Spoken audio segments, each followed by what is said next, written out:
আমি বলছি মমতা বন্দ্যোপাধ্যায় সব জানেন, এই 70-80 জন যাবে এটাও জানতেন। That was the deal. Mamata Bandyopadhyay যত কম কথা বলেন তত মঙ্গল, কারণ তিনি পশ্চিমবঙ্গের পুলিশের মেরুদণ্ড ভাঙার প্রথম এবং সর্বশেষ কারণ। শুভেন্দু অধিকারী তার পদাঙ্ক অনুসরণ করছে। বিজেপির এই ঘরের লোকেরা ওই ঘরের লোকেদের সাথে বৈঠক করবে, এটা আমার কি করণীয় আছে? কেন আমরা ভুলে যাচ্ছি যে তৃণমূল কংগ্রেসটা বিজেপিরই একটা এক্সটেনশন ছিল। Let us not forget the fact.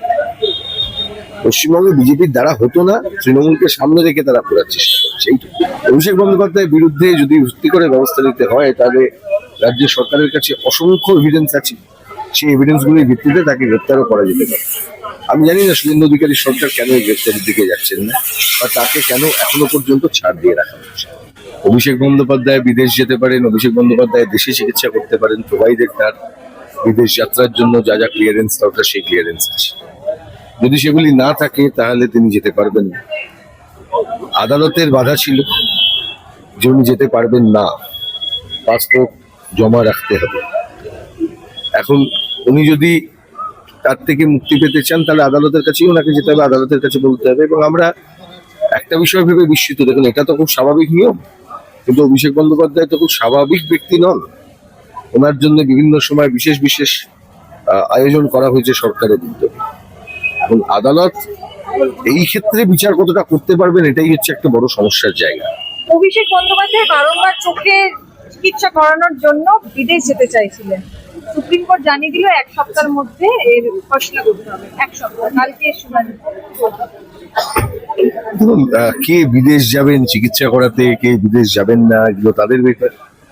Abhishek Bandyopadhyay বিদেশ যেতে পারেন, অভিষেক বন্দ্যোপাধ্যায় দেশে চিকিৎসা করতে পারেন, প্রোভাইডেড তার বিদেশ যাত্রার জন্য যা যা ক্লিয়ারেন্স দরকার সেই ক্লিয়ারেন্স আছে। যদি সেগুলি না থাকে তাহলে তিনি যেতে পারবেন না। আদালতের বাধা ছিল যে উনি যেতে পারবেন না, পাসপোর্ট জমা রাখতে হবে। এখন উনি যদি তার থেকে মুক্তি পেতে চান তাহলে আদালতের কাছেই ওনাকে যেতে হবে, আদালতের কাছে বলতে হবে। এবং আমরা একটা বিষয় ভেবে বিস্মিত, দেখুন এটা তো খুব স্বাভাবিক নিয়ম, কিন্তু অভিষেক বন্দ্যোপাধ্যায় তো খুব স্বাভাবিক ব্যক্তি নন। ওনার জন্য বিভিন্ন সময় বিশেষ বিশেষ আয়োজন করা হয়েছে সরকারের উদ্যোগে, এবং আদালত এই ক্ষেত্রে বিচার কতটা করতে পারবেন এটাই হচ্ছে একটা বড় সমস্যার জায়গা। যে সমস্ত ক্ষেত্রে এই ধরনের ব্যক্তিরা ইনভলভ থাকেন সেক্ষেত্রে ইন্ডিপেন্ডেন্ট রায় দেওয়ার ক্ষেত্রে প্রতিবন্ধকতা হয়ে যায় আমাদের দেশের সরকারগুলো নিজেদের বোঝাপড়া। অভিষেক বন্দ্যোপাধ্যায়ের বিরুদ্ধে যদি সত্যি করে ব্যবস্থা নিতে হয় তাহলে রাজ্য সরকারের কাছে অসংখ্য এভিডেন্স আছে, সেই এভিডেন্স গুলির ভিত্তিতে তাকে গ্রেপ্তারও করা যেতে পারে। আমি জানি না শুভেন্দু অধিকারী সরকার কেন এই গ্রেপ্তারের দিকে যাচ্ছেন না, বা তাকে কেন এখনো পর্যন্ত ছাড় দিয়ে রাখা হচ্ছে।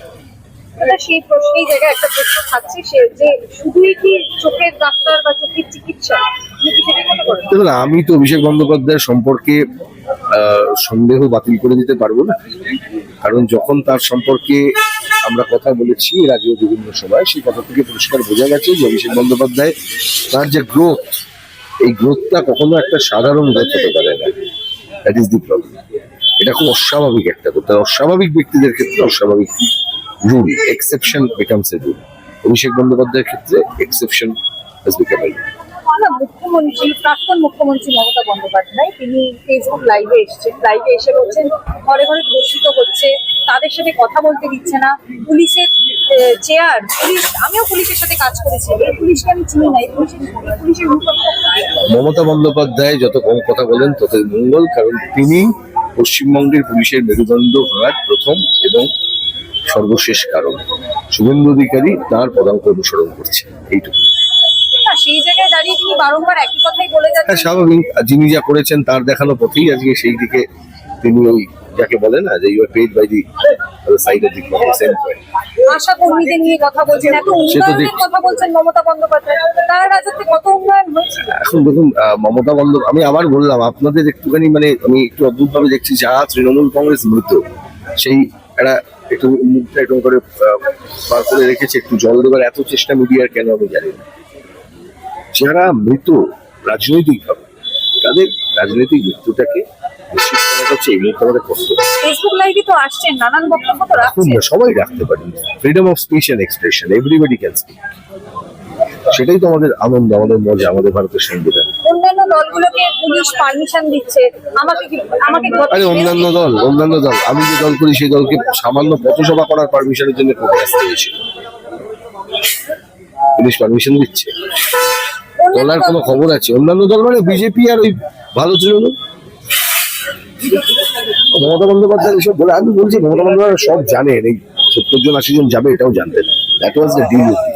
শেষ প্রশ্ন, এনসিপিআই আজকে ইংলিশের সাথে বৈঠক করলো, কিন্তু সেখানে যারা রয়েছে, আমি আবার বললাম, বিজেপির এই ঘরের লোকেরা ওই ঘরের লোকেদের সাথে বৈঠক করবে, এটা আমার কি করণীয় আছে? কেন আমরা ভুলে যাচ্ছি যে তৃণমূল কংগ্রেসটা বিজেপিরই একটা এক্সটেনশন ছিল। Let us not forget the fact. পশ্চিমবঙ্গে বিজেপির দ্বারা হতো না, তৃণমূলকে সামনে রেখে তারা করার চেষ্টা করছে, এইটুকু। শেষ প্রশ্ন, কালকে অভিষেক বন্দ্যোপাধ্যায়ের যে মামলা, সেই মামলার কি চূড়ান্ত শুনানিতে অন্য কিছু, মানে তিনি কি আদৌ বিদেশ যেতে পারবেন? জ্যোতিষী নই আমি। আদালতের উপর নির্ভরশীল, আর আদালত নির্ভরশীল পুলিশের উপরে। পুলিশকে রিপোর্ট দেন, তার উপরে পুলিশকে রিপোর্ট দিতে হবে, অ্যাসেস করতে হবে, কনসিডারিং হিজ ক্রেডেনশিয়াল। তিনিও কি বিনয় মিশ্র হয়ে যাবেন? মানে হ্যাঁ। বিদেশ যাবেন, তিনিও কি বিনয় মিশ্র হয়ে যাবেন? ভগবান জানে, যদি থেকে থাকে।